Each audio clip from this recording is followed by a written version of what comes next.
Evening Cherries fans, and welcome to the latest opposition preview show here on Up the Cherries in All Departments.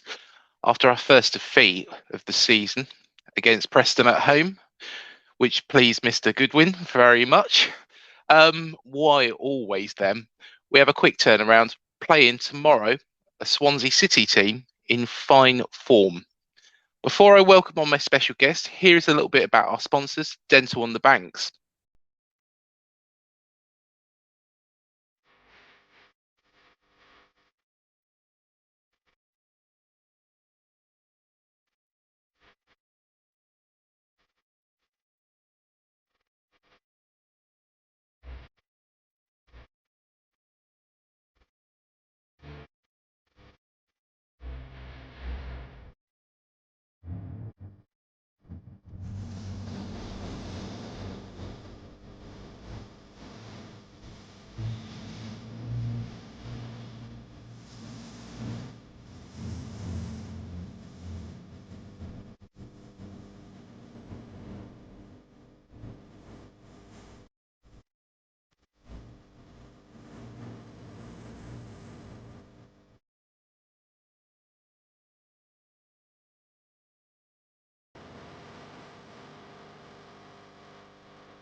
To find out a little bit more about what they can do for you, visit dentalonthebanks.co.uk.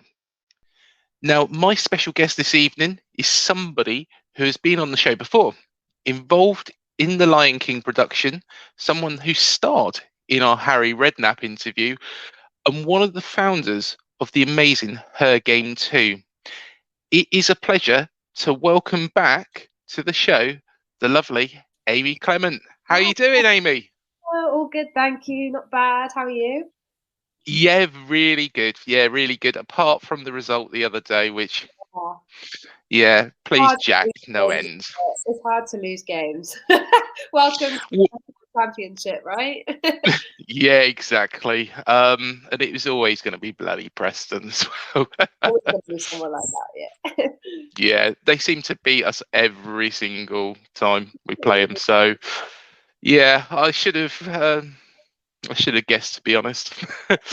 um, but you've been busy since we last spoke, haven't you? Go on, tell us a bit more about it, Amy. Well, when was the fixture that we spoke about? When was that? Was in So the it was, obviously, yeah. yeah, last season. Yeah. Well, obviously, I've just come off furlough at last. Yes. I'm back in the theatre world, which is really exciting. We're currently rehearsing to reopen the show in Dublin, and that will be over Christmas time we open. So we're just in rehearsals at the moment. But obviously, yeah, in May we launched Her Game 2, and yeah, it's been pretty full on. It's Yeah. been pretty full on since we launched. But it's all going really, really well. It's been a real exciting project for me. Obviously, it's something I'm passionate about, and both female fans and football, separately as well. So that's been really exciting. It definitely picked up my year because January to May this year was just sort of horrendous. It wasn't fun. Like we couldn't go out, could we? We couldn't do anything. So No.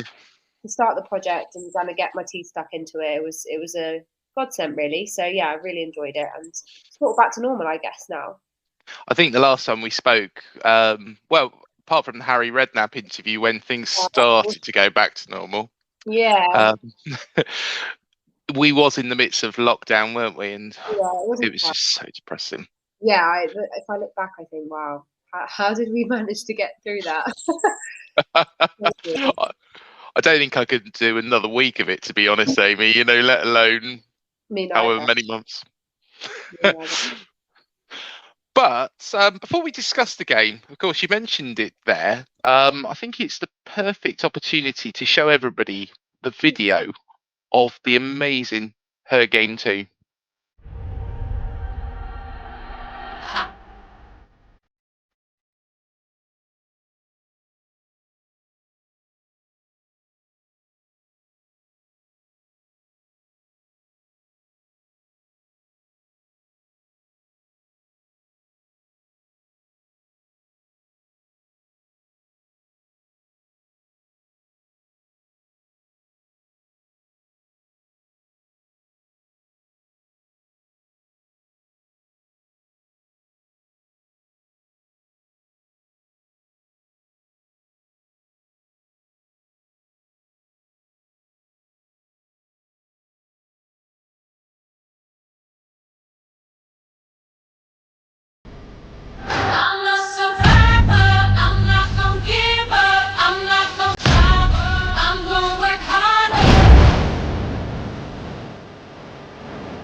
Of course, I've known you quite some time now, Amy, and I've seen some horrible comments on Twitter. Mm, Honestly, yeah. it's disgusting that you've had to put up with.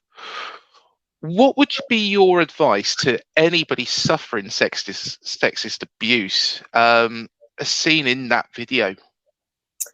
I think it's funny because it's been a bit of a journey, really. Like from receiving the abuse to like starting the campaign to sort of now, then offering advice with how to deal with it. Because for me, like it has definitely reduced since the campaign. And but obviously, I mean, one of the best tips that one of the girls from the campaign gave to me is to literally block people.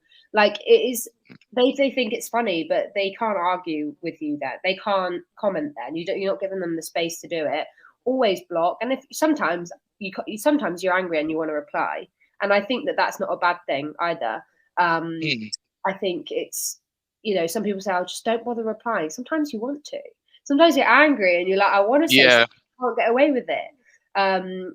So I think it depends on the person, to be quite honest. But that block button can be very, very helpful, particularly if it's like a bit of a pile on. Like that does happen. I've seen it recently, actually, with a couple of football content creators, female football content creators, and I just think you just got to block them. You just can't allow them to say things like that. And if social media aren't going to do more, but obviously now with the campaign, people can come to us as well. We're always mhm, like happy to chat in the DMs. We're happy to, if someone's coming at you, we're happy to come and help you, come and support you and give a sort of like sounding board in that conversation and things like that. So yeah, please do reach out if you're struggling with it. And all the girls in the campaign have been through it, so everyone's got something to offer in terms of support. So yeah. as a father with a daughter, I think it's just abhorrent that any man, and let's be honest, the majority of the people are men who Yeah. post that stuff. Um, it, I just cannot fathom why they would even do that, and why they would even put into words, why they even bloody think it. To be honest, Well, Amy. yeah, the first thing is thinking it, isn't it? But then actually Yeah. saying it, I think for us, it's like a lot of it. I would say 90% of the kind of sexist abuse online received by all of us girls has been from anonymous accounts. And I Mm, understand some people want to stay anonymous on Twitter, and that is okay.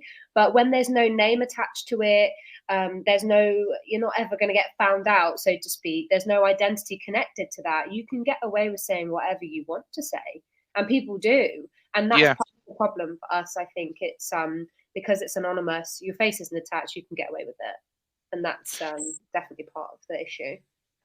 Eve did make a very good point, and it's something that I've thought on since, with regards to, people should be able to stay anonymous because they might be reaching out because of other issues.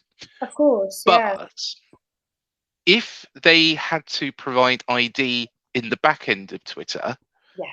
and I then feel they could have an anonymous name, yes. but more needs to be done. And it's mostly Twitter, would you say, or is it across Yeah. most? I actually used to get a lot on TikTok, but TikTok's very dependent on the algorithm and how far your video goes. You can post a video and it get 100 views. You can post a video and it get almost 1 million, and there's no kind of rhyme or reason for that. So if it does go far, there's always going to be comments. But I think Twitter's the worst, to be honest. And also exactly what you said and must have discussed with Eve, like it's um, obviously we have to protect certain people, like, and I understand that. And there was actually a bill that went like through Parliament about this, about putting identity into, and they said that it's because we have to protect those that need protecting. And I was thinking, yeah, but like surely there's a way to like keep them anonymous but still have their identity attached to it. I don't know, but I'm sure it will go through government again at some point, so we'll have to just wait and see. Well, personally, I think it needs to. But there's been some great successes with the campaign. Yeah. Tell us a little bit more about the most recent successes in the last 2 months. I think some of the partnerships have been amazing. To be honest, I think we're on to about 26 partnerships, and then that's 18 within the English Football League. So that's really exciting, and that's we're talking, we've got who we got in the Championship. We've got like Peterborough, Huddersfield have been involved for a long time now. There's lots of work being done sort of to develop the partnerships and like what we can do next and what the partnerships entail and how to kind of keep on top of them all. But it's all exciting. Honestly, it's all exciting. And I think one of the most interesting things we're coming up with at the moment is like education organizations and partnering with them and kind of looking at developing a module, which would be sort of like the Her Game 2 module, and that might go through football foundations, education systems, about dealing with sexism in sport and, highlighting female role models in football, all that sort of stuff. So I'm really excited about that because, the energy should be with the younger generation, I feel, because they're the ones, going to grow up into the new world that hopefully we'll move into at some point.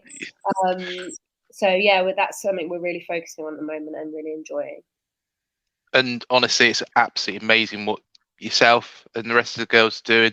And, like I say, as somebody who's got a young daughter who's football mad, Bournemouth fan, I seriously hope that she doesn't have to put up with abuse that you have and the girls have. I think it's definitely important to say as well, though, like there's, because this happens a lot on socials with when we use the term abuse or whatever. Some people, obviously some of it's sexist and some of it isn't.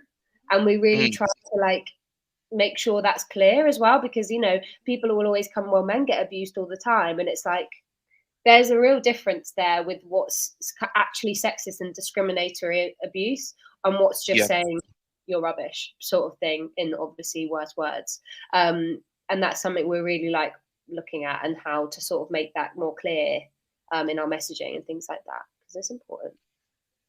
Well, you're doing an absolutely fantastic job with that, and we're massive supporters on this channel. As I think you've known for some time that me personally, I'm a massive supporter of what you're doing. So hope it gets out there, gets with more clubs. To be honest, every single club should take on the message.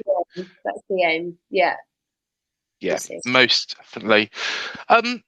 Just moving on to the football. And of course, you made the playoff final last year. Yes. And under Steve Cooper, but he's left now. With Russell Martin coming in. What did you make of Cooper leaving and Martin arriving?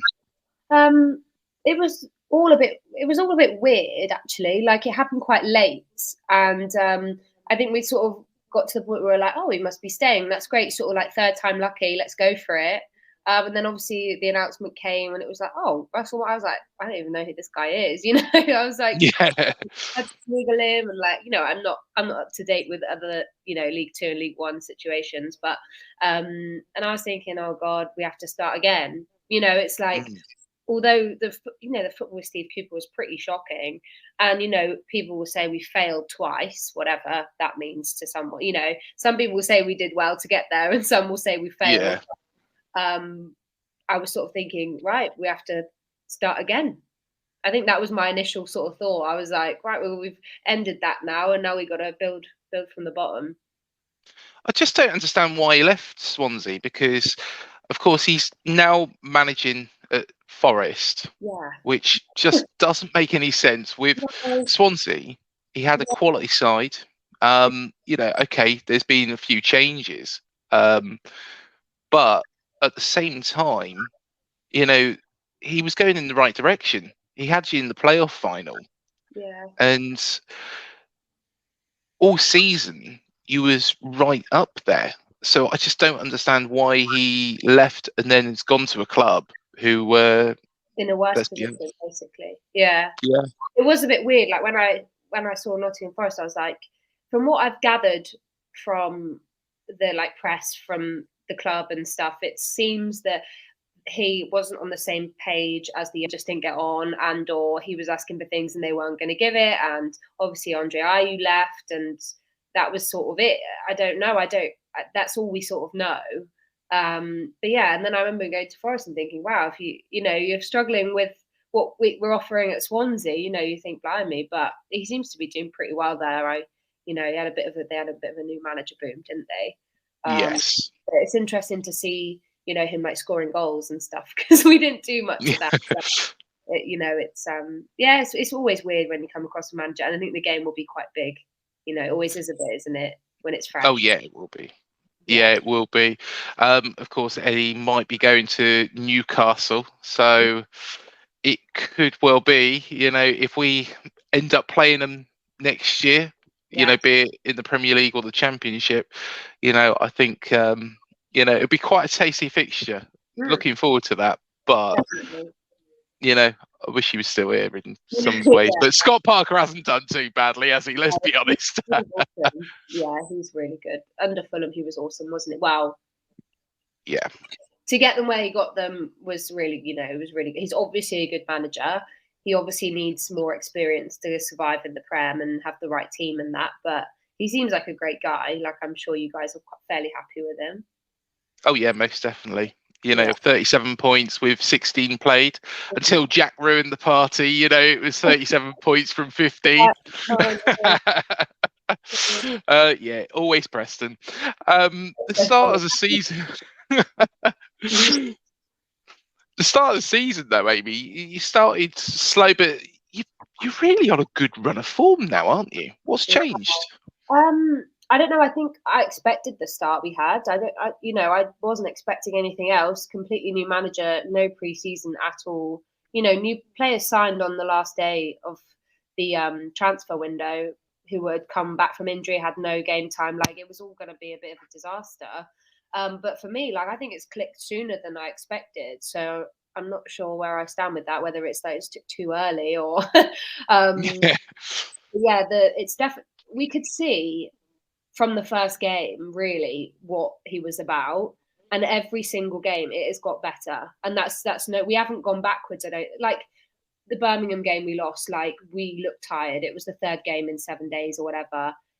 There's been fixtures like that, but I don't think we've got worse at all. I think we've every time it's been better, and particularly after the international better, because they've had more time to work, and it's getting there, it's clicking. Are you worried playing us now, considering Preston have beaten us, and our side are going to be upset, and they want an instant reaction? Yeah, is this the best or the one? Yes, I've been fearing this fixture for weeks, to be honest, because it was obvious from the off you were going to be, right up there, and we were not going to be up there, and we just never beat you ever. I don't remember the last time we did. I think it's been years. Like, I don't think famous last words. Yeah, we've definitely not beat you at your place since, like, I don't know, like 2014 or something. It's been a long time.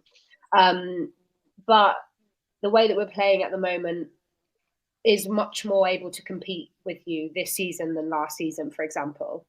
And again, it's that thing with you, like, you've just lost a game, so it could go either way. Most people on social media are saying, well, they're going to want to come back and get back on track quickly. But then some people are like, well, they're going to be damaged from losing against Preston, so it's a good time. So I'm not sure. I'm not sold that you're going to be damaged from one of the game, pretty much. So yeah, I don't think it's going to be an easy fixture at all. But you have beaten West Brom and Coventry recently. Just going to throw that one in there as well. Not that they're hard to beat at the moment, but Yeah. But surely you think Swansea fans, with the recent form, have got to think you've got a shout at getting promoted still. I know, and I just don't want to go through all of that again. I don't want imagine 3 years in a row. I just don't think. In my head, I was like, right, this is going to be like a mid-table finish. We're going to recruit a bit more. That's where my head was at literally about 3 weeks ago. And then we've won all these fixtures and the football's brilliant. And I'm thinking, well, if we can beat Coventry at their place, and we've beaten West Brom, who are, I hate the football they play, like same as Barnsley last year, isn't it? It's horrible to play against. Yeah. You do, all of a sudden you think, oh my God, what if? We could beat anyone. The way we've been playing, we could beat anyone. I'm sure of it. It's just about whether it continues, and if injuries come to play, if tiredness starts to happen. I think I'm scarred from last season, so I'm definitely not that confident yet. With regards to Russell Martin, though, what changes has he made with regards to the way Swansea play and the personnel? Of course, losing Andre Ayew is a big loss because. Go on. Oh, what do you think we'll expect from Swansea, and what sort of changes has he made that players in? Well, it's complete opposite to Swansea from last season. Well, it's pretty football, sexy football, whatever you want to call it. It's one-touch football. It's really good to watch. Like, even when we've lost, it's been like, oh well, it looked pretty good. It's dominated games and still lost them. It does. Of course, that happens, but compared to last season where we were so defensive and we didn't really have anything going forward, we relied on Jamal Lowe, who you now know about, and Andre Ayew, and there wasn't enough there. We ran out of steam by March. And we had no one else. Whereas this time, the team feels a lot more balanced. We're obviously working with wing backs as we were for most of the season last year. And obviously, we've got like Ethan Laird in the right wing. And I was actually reading a bit about, apparently you guys love to play down the left. So that is going to be an amazing matchup because he is quite something. And, we're really using the width. But again, we've got an actual number 10 now. Encham, we've got an actual number 10. And we're playing Pato and Pirro up top. And then they're just performing fantastically well. And if we had a Pato and a Pirro last season, it might have been a different, outcome. We may have found more goals from open play and things. But yeah, we're creating chances, we're scoring goals. It's not the Swansea at all of the last 2 years. So he's kind of worked wonders, really. Really have. Sorry about the dog there. Yeah. Did you hear the dog in the background? I was like, I know the dog here, so it's not mine. Finally, the big question. How do you think this is going to go? I don't know. On our best day, yes, we can win the game. I believe that. The football we've played, but it's kind of like, are we going to clash? Because you also play very attacking, kind of possession-based-ish football. You're not like a who fit are you sort of team. We came up against that with Coventry and we actually dealt with it really well. The last 10 minutes, they were piling the pressure on. And actually, we just took possession and just didn't let them have the ball because that was how we needed to see out the game. So I've definitely seen a bit of another side to the Swans this season, which is exciting. But I don't know. I've always said I'm going to struggle to see us get anything from this game at the weekend. But I mean, obviously 3 points would be amazing.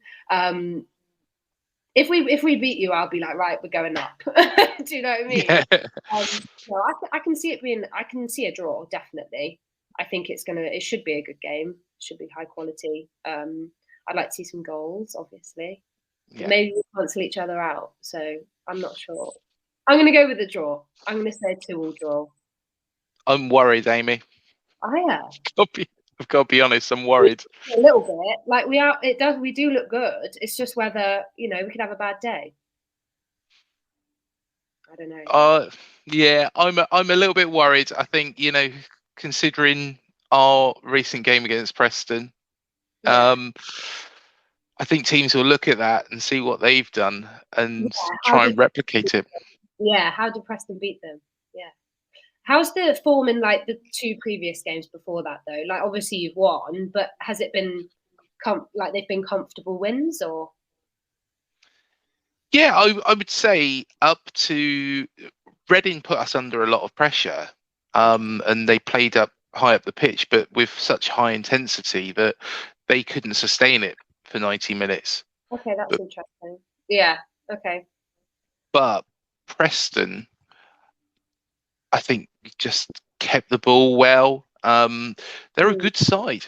They're a very, very good side. I can't remember if we played them. When you just think, I can't remember anymore who we've played and who we haven't. It's only 15 games in. Yeah. I don't think you have you? I don't think so. So what you're No. saying is the last two games we've played, we've scored a goal in under 5 minutes. So if we come out intensely, don't let you have the ball, and go for it for 90 minutes, which we do, the fitness levels are looking good, there might be a chance for us. Yeah, that's what I'm worried about. Pass that on to Russ, just so you know. And plus, I've had a bet with a Reading fan that will beat their 106 records. And, we can only drop another 21 points thanks to Preston. Oh my gosh. Well, it could be a big score for you at the end of this. If you win at the weekend and then carry on your winning streak, it's going to be like, impressive. What would be nice is if we went on a winning streak until we play Preston again, because we never beat them. Yeah. Let's be honest, and then they could just ruin it at Deepdale for us. But yeah, I am worried about playing you guys, and I think before that game, I would have said, hopefully we would have got the 3 points. At this point in time, I think a draw would probably suit us going into the international break. Is it the week out? Is this the final fixture before it? Yeah. It is, yeah. I hate Yeah, so I know it's so dull, isn't it? Yeah. I don't even know who England are playing. That's how much I could care. I don't even know what it is. It's qualifiers or something. I don't know. I've given up. Yeah.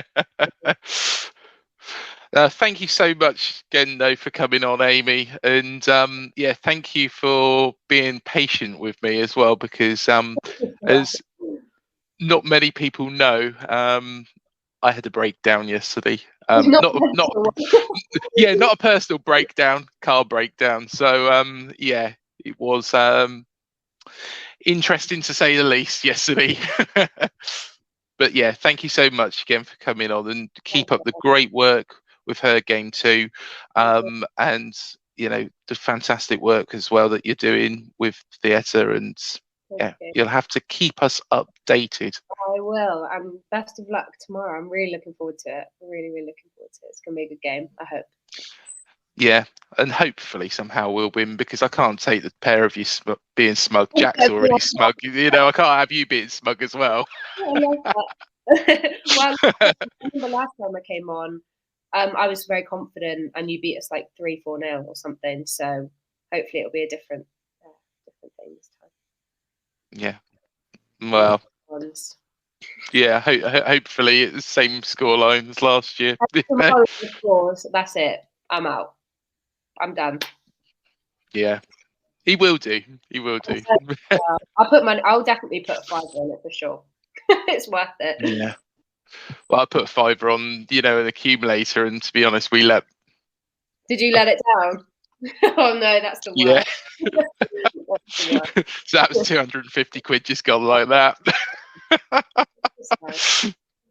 But no, thanks so much again, Amy, and a pleasure as always.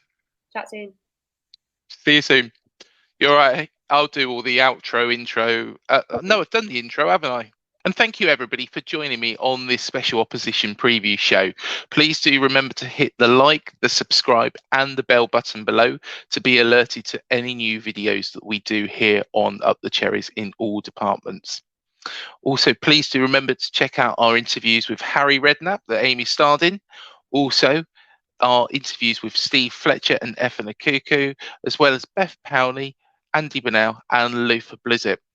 I do apologise about the dog barking in the background of this one. A bit unfortunate that. Also, I did want to mention somebody who is very, very special to the Bournemouth community, and that is Nonny. And all our fans' thoughts are with him at this time, and his family. So we do wish Nonny and his family all the very, very best. Until the next video, Up the Cherries, and I'll see you then.